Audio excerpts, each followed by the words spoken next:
The price of faith. A solitary man, illuminated by the faint light of a candle in the deepest, uncharted archives of the Vatican. That's me, Father Graves, and this photograph wasn't taken by a camera. It was captured at the exact moment my world collapsed. Do you see my expression? The horror frozen in my eyes, the pale skin, the cold sweat on my forehead? This isn't fear of a ghost or a thief. It's the reflection of what I had just read, a truth that shook the very foundations of my faith. The setting you see isn't just a library, it's the tomb of centuries of secrets. The air here is heavy, laden with the scent of ancient incense mixed with the musty smell of parchments and the metallic tang of old ink. The silence is a tangible thing, broken only by the distant echo of my own heartbeat. I look at the image now, and I can feel again the piercing cold of the stone, rising from my feet to my trembling hands as they touch the rough, aged surface of the manuscript. That book should not exist. Its title, almost faded, was written in a language I didn't recognize, but my entire body screamed that it was the Grand Grimoire, the infamous book of black magic, which the Church always vehemently denied possessing. This is not a simple horror story, it's the tale of a man whose faith was the greatest trap of his life. I, who dedicated my existence to serving God, discovered that the very institution I swore to protect, the Church, lied about the most fundamental sin. What you see here, in this frozen moment, is the betrayal of trust. It's the face of a man who realized his spiritual mentor was not the savior but a guardian of a profane secret. My gaze isn't one of surprise, it's one of despair. The candlelight illuminates my face, but the shadow behind me seems to stretch and come alive, as if the very darkness of the Church's secrets were coming for me. The manuscript in my hands, notice how its binding seems to be made of skin, with runes that belong to no known faith. The ink on its pages isn't the ink of scribes but something darker, more visceral. This book, this materialized heresy, holds secrets that cost lives, that caused wars the official history never recorded. It's proof that the corruption of religious authority isn't just a human sin but a disease that has eaten away at the soul of the Church from within for centuries. The mass manipulation the Church wielded to hide its true nature is a crime of unimaginable proportions. Every detail in this static image is a portal to a greater horror. The wrought iron candelabrum, the piles of dusty documents, the oppressive Gothic architecture, all serve as the stage for the revelation of an institutional secret spanning centuries. My hunched posture isn't one of humility, it's the stance of someone who feels small, powerless, before a supernatural force manipulating the fate of billions of souls. My faith wasn't just betrayed, it was used as a tool to bring me to this place, to this moment, so I could uncover the most terrifying truth. But you deserve to know the truth, the story behind this image. Because what I found wasn't just a forbidden book, it was proof that the Church didn't merely hide evil, it wielded it. And the truth about Pope Borgia and others who came before me was only the beginning. Subscribe to this channel because what I'm about to reveal will forever change how you see our Church and the faith it preaches. What's written in the pages of this book is just the tip of the iceberg, and the shadow it casts is growing and moving. Father Graves is still there, but now the book is open. The terror on his face is no longer the initial shock, it's comprehension. It's the face of a man whose mind is shattering under the weight of an unbearable truth. The candle flickers, and for a moment, the light seems to drain the color from his face, turning him into a gray specter. His hand, which once held the manuscript with a mix of caution and curiosity, now grips it with desperate force, as if trying to keep the pages from breaking free and unleashing the evil contained within. The image is static, but the tension is so palpable you can almost hear the sound of the parchment skin rubbing against his trembling fingers. The text in the book isn't written in ink. It's a dark, almost viscous substance that seems to pulse with a life of its own, twisting and writhing in the flickering light. They aren't words but symbols that intertwine in impossible patterns, narrating a story the Church tried to bury for centuries. The narrative, written in the third person, delves into Graves' psyche, revealing what he's reading: a genealogy of power and blood, a chronicle of forbidden rituals and human sacrifices. Those whom the world revered as saints, as martyrs of the faith, were, according to the manuscript, merely the most skilled manipulators of profane forces. The divine grace they manifested wasn't a gift from God but stolen energy, obtained through the rituals described in the pages he now held. The scent of ancient incense and mildew was replaced by a fetid odor, like ozone mixed with decaying flesh, emanating directly from the book. Each page turned was a new revelation, a new blow to his sanity. Graves' horror wasn't just the existence of evil but the realization that evil was the foundation of his own Church. The betrayal of faith was total. He felt isolated, not just for being miles beneath the Vatican, but because he was the only man on earth with knowledge of a secret that couldn't be shared, one the ecclesiastical power structure was determined to preserve at any cost. The coldness of the stone around him now echoed the void opening in his chest. The voice he heard in his head was no longer his own. It was the whispering echoes of the souls sacrificed, trapped within the pages of the Grand Grimoire. The manuscript described, in shocking detail, the true reasons behind major events in church history. The Crusades weren't holy wars, they were campaigns to recover arcane artifacts.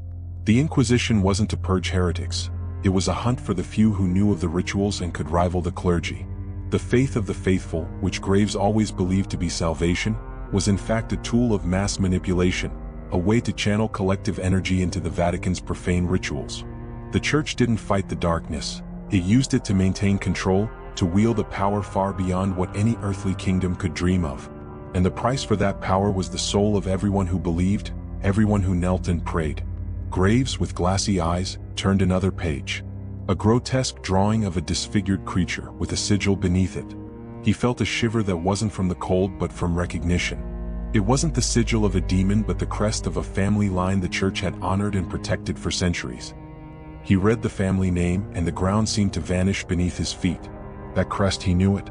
He had seen it on his grandfather's tombstone and in an old photograph of his father, a man who raised him to serve God.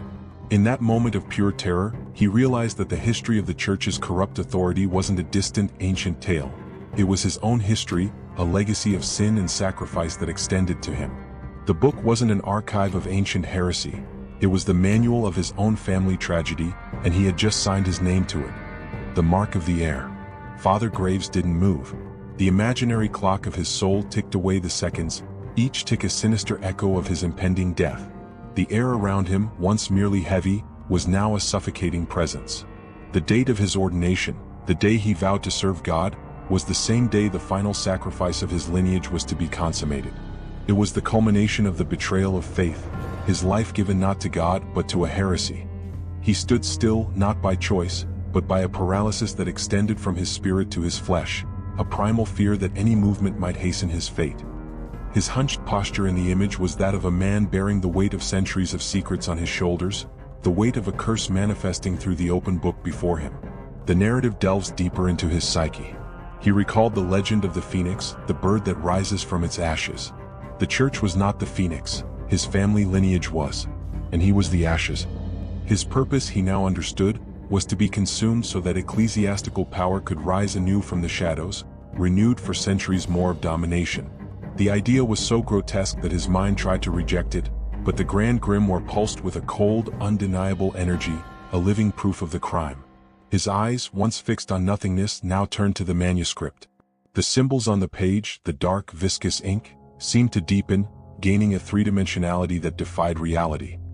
He felt the ground beneath his feet begin to tremble, a faint vibration that seemed to come from the earth's core. The smell of sulfur, previously a mere footnote to the scent of mildew, now filled the air, burning his nostrils and stinging his eyes. The voices, once distant whispers, were now a chorus of hoarse, grating sounds emanating from within the book. "He is ours," they said. "The last, our sacrifice." The loss of control was complete, but his survival instinct was stronger. With monumental effort he reached out, not to turn the page but to close the book, to end this nightmare. His fingers stretched slowly, trembling like dry branches in a storm. He had to destroy it, seal the evil forever. He tried with all his strength to close the leather cover. But the book wouldn't close. It resisted, not with the inertia of an inanimate object, but with the force of a living beast that refused to be contained. The strength was superhuman. The cover seemed to open wider, the pages threatening to swallow him. In a moment of desperation, Father Graves' hand slipped and fell onto the manuscript. He felt an excruciating pain, as if thousands of icy needles were piercing him. The ink he thought was inert now seemed to move, clinging to his skin, and the symbols in Latin and unknown languages wrapped around his wrist like a living, painful, profane tattoo. The cold air of the crypt was replaced by a feverish heat, and he felt the life being drained from his skin, a sensation of disfigurement beyond physical pain. Then the book closed itself with a hollow, final sound, like the sealing of a tomb. Father Graves looked at his wrist. A birthmark, shaped like his family's sigil, which he had always had, now pulsed with the same cold light as the book. The crest on his wrist, which he had always seen as a heritage, was in fact a mark, a seal. The corrupt authority he condemned was imprinted on him. He was no longer Father Graves, the servant of God. He was the final link in a chain of sin, and the book had just claimed him. The voice of heresy. The silence in the archives was absolute. The hollow sound of the Grand Grimoire closing still echoed, but it was now muffled by a new, more terrifying stillness. Father Graves remained motionless, his wrist burning. The mark, previously invisible in the candlelight, now seemed to have a life of its own, pulsing with a cold, dark light. He was no longer the man who entered that place. He was the vessel of a centuries-old secret. The adrenaline of panic faded, replaced by an icy, resigned calm, the acceptance of a fate beyond his will. The image shows him with his head slightly tilted, his face empty, but his eyes, once filled with horror, now held a disturbing depth, as if he were seeing through time and space. The narrative dives into Graves' mind, revealing what the mark had done. It wasn't just a tattoo, it was a bridge. The book's knowledge now flowed directly into his consciousness, not as words but as sensations, visions, and an absolute certainty. He felt the ambition of the Borgias, the cruelty of the popes who followed, the desperation and greed of his own lineage, all woven into a tapestry of sin and power. The smell of sulfur was no longer in the air, it was in his mouth. The coldness of the stone was no longer on his skin but in his blood, mingling with the feverish heat of the mark on his wrist. The loss of identity was complete. His priestly soul was being replaced by an echo of all those who came before him. He tried in one last act of desperation to pray. The words of the Ave Maria came to his mind, but when he tried to speak them, his throat closed. The words dissolved into profane syllables, a reverse prayer, a litany of heresy he didn't know but his mouth seemed to have memorized. That's when he understood the true nature of the book and the ritual. The betrayal of trust wasn't just institutional, it was personal, a theft of his own voice and faith. He felt isolated but no longer alone. He could feel the presence of the other guardians, a silent multitude of cursed souls in his head, all waiting, all guiding him toward the final ritual. The loss of control intensified as the mark on his wrist burned brighter, and a new vision overwhelmed him. It wasn't a story of the past but a projection of the future. He saw St. Peter's Basilica not as he knew it, but as a temple of stone and sacrifice. He saw figures of church power, cardinals and bishops, gathered in a circle but not to pray. They were cloaked, wearing red silk robes that hid the same sigils now pulsing on his wrist. They weren't praying, they were feeding, channeling an energy that came directly from him. The corruption of the sacred that the book had promised was the absolute truth. The church's power didn't come from Christ's faith but from his family's blood. The vision was terrifying, but he no longer felt fear. He felt a strange, cold clarity. He was the sacrifice, yes, but also the priest. He was the key to renewing that power, the culmination of a lineage of sin. He wasn't a victim, he was an instrument. And the voice of heresy, whispering in his mind, was no longer a threat but a command. The image shows him with his head raised, eyes fixed on the archive's door, the hand holding the candle now guiding him with a firmness that wasn't his own. He had finally accepted his fate. He would no longer fight the ritual. He would perform it. And the world would see the true face of faith. Father Graves doesn't walk, he is led. His body, once tense and trembling, now moves with a strange fluidity, like a marionette pulled by invisible strings. The image shows him emerging from the archive room, the single candle he carries casting long, ghostly shadows ahead. His priestly robes seem heavier, darker, as if the stain of the Grand Grimoire had spread to the fabric. His eyes are fixed on the corridor ahead, but the light doesn't reach them. The darkness seems to inhabit them. It's a journey that relies not on memory or maps but on the memory of his own blood. Curiosity mingles with fear as we wonder where he's being led, what doors will open for him, moved by a will that isn't his. With each step, his isolation deepens. He passes through massive stone doors, dusty tunnels, secret passages unknown even to most cardinals. The sound of his footsteps is muffled by the vast, silent underground chamber. Suddenly, an imaginary texture fills the air. The scent of incense gives way to a smell of dampness and earth, of something alive that should be dead. In a corner, a statue of a saint seems to weep, its peeling paint resembling tears. It's a sight that, in his former state, would have shocked him. But now he simply passes by, emotionless, a mere instrument. The betrayal of trust is total. His faith has become a guide to hell, and he is walking toward it without hesitation. He raises his left hand, the one with the sigil mark, and presses it against the stone wall. The wall, which seemed solid, recedes silently, revealing an even darker passage. The Grand Grimoire isn't a book of rituals but a living map, inscribed in his own flesh. The narrative makes us feel the tension in his body, the absence of his own will, terrifying in its passivity. A beam of shadow light from the candle falls on his face, and for a moment, a glimpse of his former self seems to break through the mask of resignation. The sting of an unshed tear, a micro-movement of a facial muscle expressing horror. But the glimpse is immediately extinguished, crushed by the force of the mark on his wrist, which glows with a brighter, almost commanding light. The loss of control is so absolute it becomes a pure form of terror. He is led to a circular chamber carved into the rock, with no visible entrance or exit except the one that opened for him. The floor is covered with profane sigils and symbols, the same ones he saw in the book. The air, a mix of incense and sulfur, now carries a sweet, nauseating smell of blood. He is not alone. In the center of the room stands an altar. On the altar, not a crucifix but a black stone object, an opaque gem pulsing with the same cold light as the sigil on his wrist. It's a sight he doesn't just recognize, his very flesh remembers it. He isn't just in a place, he's in a place his family helped build. And the most terrifying part, the stone, the heart of the profane Vatican, isn't inert. It vibrates. The sacrifice wasn't just about him, the final piece of a puzzle. The ritual, which he thought was about to begin, had already started. The final sacrifice. The stillness of that circular chamber was more terrifying than any scream. Father Graves, still moved by a force not his own, paused at the entrance. His body became a frozen moment of terror that his mind refused to process. The air wasn't just dense, it was electric, saturated with the smell of burnt incense and ozone, the acrid odor of a ritual in progress. At the center of the room, on a dark stone altar, was the object from his vision, an opaque black gem the size of a human heart, pulsing with an inner, dark, cold light. The chamber's rough stone walls were inscribed with the same sigils from the Grand Grimoire, glowing faintly like the veins of a living organism. The narrative dives into Graves' sensory perception. The light from his candle, once a guide, was now a weak, useless presence, as if the darkness of the room were devouring it from within. The echo of his footsteps was the only proof of his presence. But suddenly, the silence grew even heavier. He wasn't alone. In one part of the circle, in the deepest shadows, there were silhouettes. 7 of them. They didn't move, but their presence was an overwhelming weight. Each was a dark blur, as if the light feared touching them. Curiosity mixed with terror as Graves struggled to make out their faces, but the shadows were impenetrable. The sense of isolation was absolute, surrounded by figures he knew were his executioners but couldn't see. His imminent death was a physical weight on his shoulders. The ritual had already begun. The figures were positioned around sigils on the floor, channeling an invisible energy toward the stone at the center. Graves realized he wasn't the first to arrive but the last.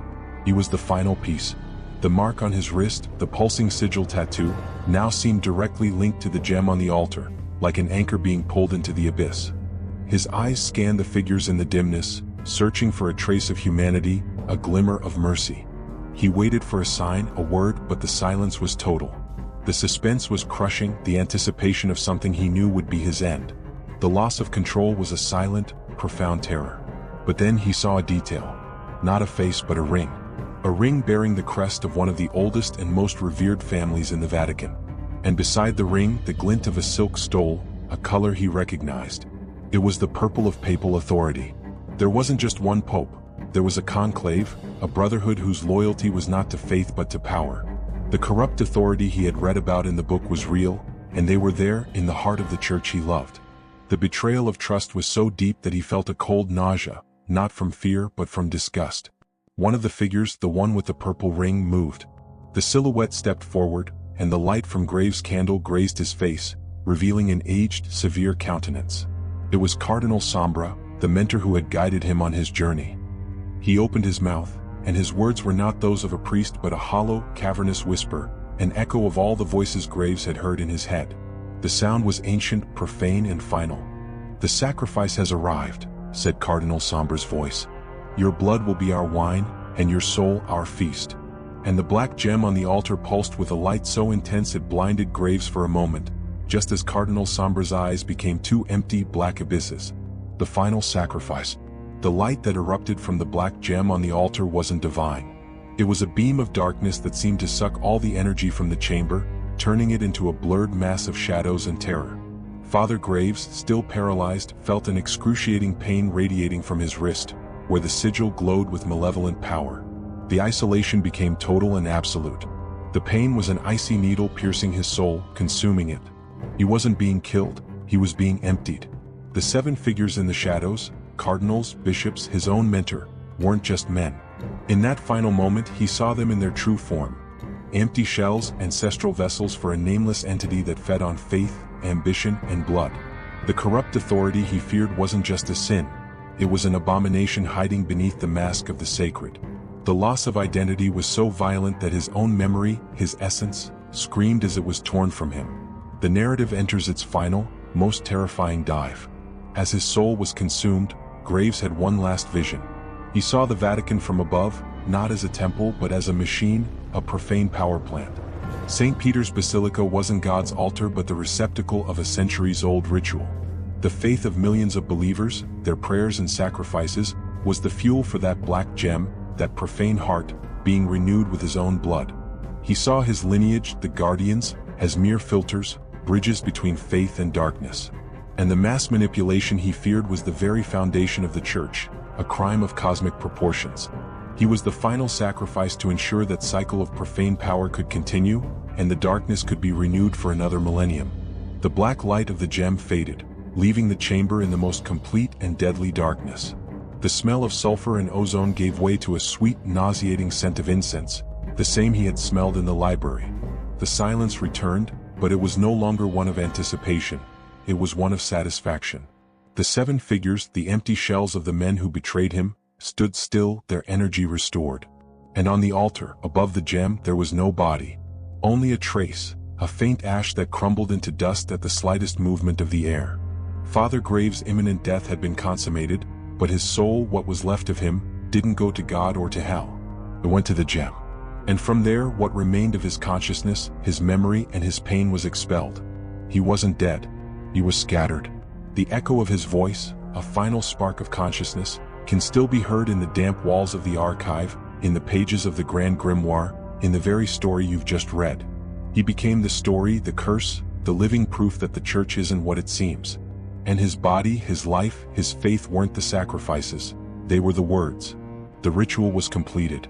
But the secret, the part of him that became the truth, wasn't sealed. It was set free so that all could see. The only thing the entity feared wasn't the sacrifice. It was the testimony. That's why it hunted me. The truth I found wasn't meant to be told. But now it lives. It lives in every one of you who heard this story, who felt the cold, the smell, the fear. The only way to fight this darkness is to keep the secret alive. My sacrifice was the truth. Yours is your attention. The entity already knows you've heard. Now it knows you know. And it won't stop until the story is forgotten. If you want my soul to rest and the truth to be known, you must do your part. Subscribe. Because what you've just seen is only the beginning of what the Church hides, and what it still has to hide.